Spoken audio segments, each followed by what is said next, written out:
Nasa kote sa Mandaluyong City ang 7 lalaki kabilang ang isang menor de edad na tumatangay umano ng mga kable ng telco. Nakatutok si EJ Gomez, exclusive. Nakaparada ang 2 closed vans sa Arayat Street, Barangay Malamig sa Mandaluyong City.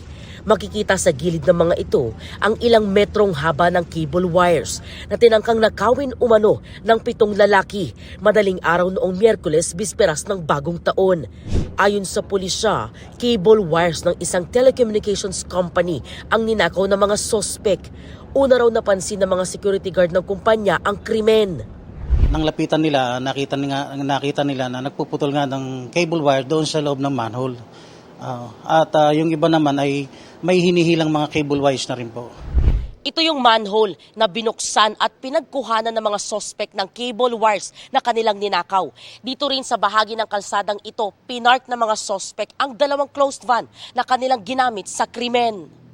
Matapos isumbong ng mga CQ sa pulisya, naaktuhan ang mga sospek na nagpuputol ng cable wires at isinakay ang mga ito sa dala nilang closed vans. Wala po silang papeles na may pakita, kagaya po ng job order at coordination sa barangay. So agad po nagtakbuhan po itong mga suspect. Pero mabilis naman po silang nahuli ng ating kapulisan sa tulong na rin po ng mga security guard na nag-report sa atin. Arestado ang 7 lalaki, kabilang ang isang menor de edad. Abot sa 90 meters na underground copper cable wires ang narecover ng pulisya na mahigit ₱250,000 ang halaga.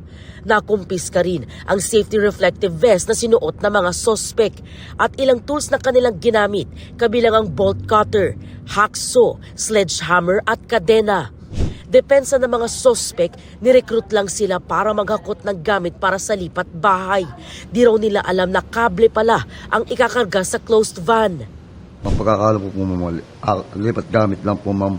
Sabi sa akin, Mer, baka gusto mo sumama, lipat bahay lang. Nakasarado po yung yung closed van, nakasarado po kami. Nakakulong po kami sa loob . Bibigyan daw po kami ng 1K. Wala naman po kami alam dun na lakaw po gagawin namin. Paglabas po namin, pala po hakutin po namin kable, hindi po namin po nalapitan yun. Tsaka sa amin lang po napagbintangan.